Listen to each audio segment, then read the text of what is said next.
kewirausahaan. Ketemu lagi di video kita kali ini yang membahas tentang saluran pemasaran.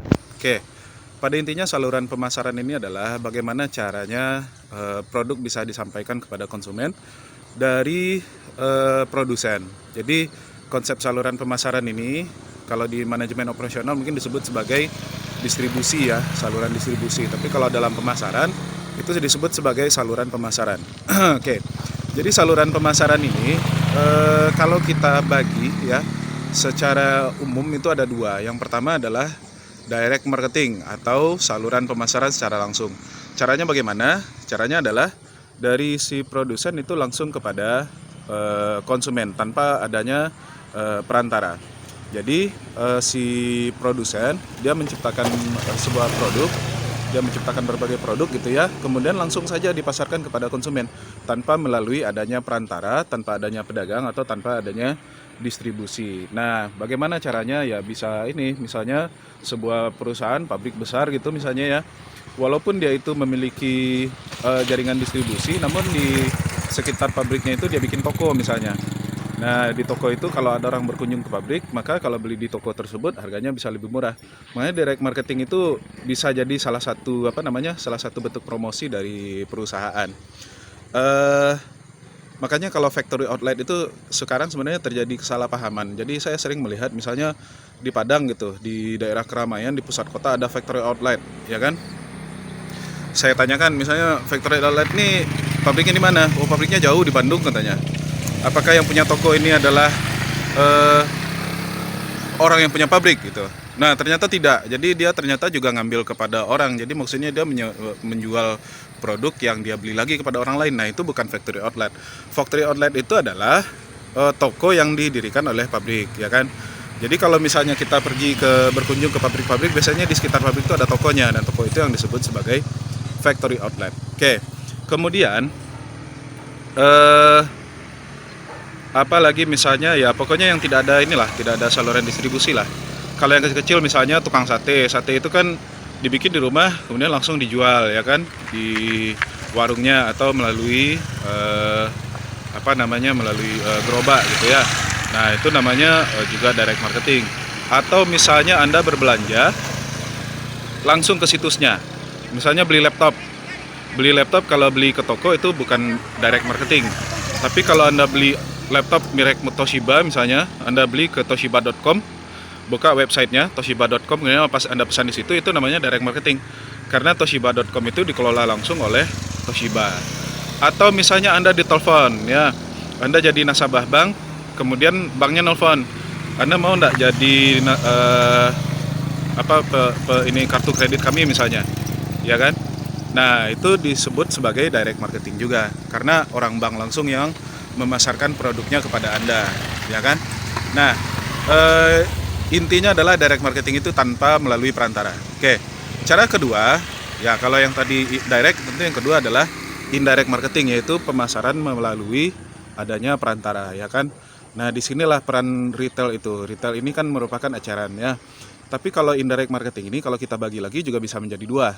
Pertama, indirect marketing, pemasaran tidak langsung melalui pedagang besar, dan indirect marketing yang dari perusahaan kepada retail baru kepada konsumen.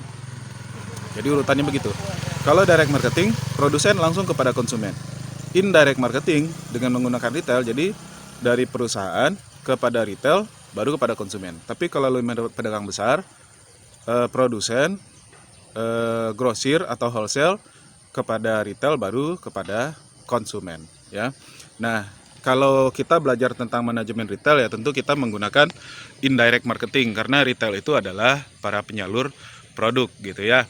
Nah, kemudian dalam memilih saluran pemasaran ini apa saja pertimbangan-pertimbangan yang biasanya diambil oleh para pedagang gitu ya atau para produsen. Nah, itu banyak sekali. Misalnya kita ambil contoh saja, misalnya Anda yang melakukan menjual produk gitu ya.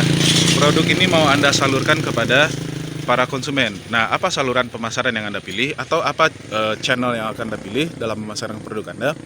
Yang pertama bisa kita pertimbangkan dari sudut pandang konsumennya siapa atau target konsumennya siapa, ya kan?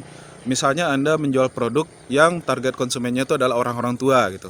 orang-orang tua yang tidak terbiasa pakai internet, yang tidak terbiasa pakai tidak terbiasa dengan teknologi, ya jangan dijual produknya di Instagram atau dijual produknya di shopee.com misalnya, Shopee ya, atau di lazada.com misalnya. Juallah produknya itu di saluran pemasaran yang bisa dijangkau oleh para orang tua tersebut. Tapi kalau Anda jualan produknya itu yang memang target konsumennya itu adalah anak muda yang biasanya yang biasa menggunakan teknologi, yang sehari-hari itu biasa menggunakan internet gitu. Jadi ya tidak apa-apa, gunakan saja. Misalnya Anda jualan melalui Lazada, melalui Instagram dan lain-lain sebagainya. Jadi hal pertama yang jadi pertimbangan kita adalah saluran pemasaran itu kita pertimbangkan konsumennya itu siapa. Ya. Kemudian hal kedua yang kita pertimbangkan adalah pesaing kita. Jadi kita kalau melakukan sesuatu itu kan bisa mencontoh. Kalau dalam bisnis mencontoh itu tidak dilarang. Yang dilarang itu adalah imitasi atau kita itu melanggar hak cipta. Tapi kalau kita mencontoh strategi orang ya tidak apa-apa. Jadi kita tinggal melihat strategi pesaing kita itu gimana. Jadi misalnya pesaing kita itu dia memilih saluran pemasaran ini misalnya. Kita juga mau menjual produk yang sama, ya sudah kita tiru saja. Kita lihat keberhasilannya. Ya kalau dia tidak berhasil ya tidak usah kita tiru. Jadi cara kedua bisa kita tiru saja pesaing kita. Ya karena dalam bisnis itu tidak masalah. Ya kan? Nah, kemudian pertimbangan kita selanjutnya adalah sumber daya dan anggaran kita, ya kan? Seberapa besar sumber daya atau anggaran yang kita miliki? Kalau seandainya kita memiliki sumber daya yang tidak terbatas, tentu kita akan memilih saluran pemasaran yang seluas-luasnya. Kita akan gunakan retail sebanyak-banyaknya, kita akan gunakan ini. Tapi kan kita dalam berbisnis tidak bisa seperti itu. Kita punya anggaran, kita juga punya sumber daya yang terbatas, maka kita sesuaikan. Misalnya, Anda akan memilih antara menjual dengan saluran pemasaran online atau menggunakan saluran pemasaran ke mall misalnya atau ke supermarket misalnya. Nah, kalau ketika Anda memilih seperti itu, kalau Anda pilih supermarket, produk Anda itu mungkin bisa lebih cepat lakunya. Karena orang datang ke supermarket itu rata-rata sudah bawa uang dan uangnya itu sudah siap dibelanjakan misalnya. Kalau online kan orang banyak kadang-kadang ya lihat-lihat saja gitu. Nah, tapi walaupun demikian di minimarket, supermarket atau di mall, kita harus mengeluarkan biaya yang besar sebelum kita bisa meletakkan produk kita di situ. Kita harus kerjasama dulu, kita harus memenuhi standar-standar produk yang ditetapkan oleh supermarket tersebut. Kita harus mengeluarkan biaya untuk sewa rak misalnya dan lain-lain sebagainya. Tapi kalau kita berjualan secara online, ya kan kita jual di Instagram misalnya, jualan di Shopee dan lain-lain, itu kita tanpa biaya. Ya biaya kita paling waktu dan paket data kita lah misalnya. Tapi peluang kita untuk dilihat sama orang lain itu agak tipis. Kenapa? Apapun produk yang kita jual di internet itu banyak gitu. Jadi kemungkinan orang singgah langsung gitu kepada toko kita itu agak sulit. Sebelum toko kita itu ya merangkak lambat-lambat, mulai dikenali orang, mulai ada yang belanja. Apalagi kalau ada toko online yang belum pernah orang belanja, belum ada reviewnya. Nah, itu tentu sulit ya. Tentu sulit untuk menjual sesuatu, berbeda dengan di mall misalnya. Jadi itulah pertimbangan kita. Pertama, kita pertimbangkan siapa target market kita. Yang kedua, kita pertimbangkan saingan kita boleh meniru atau kita boleh menghindari apa yang dilakukan oleh pesaing. Dan yang ketiga, kita bisa mempertimbangkan sumber daya yang kita miliki, seberapa besar anggaran yang kita miliki. Oke, demikian saja mungkin video singkat kita kali ini. Sampai jumpa, salam marketing dan kewirausahaan.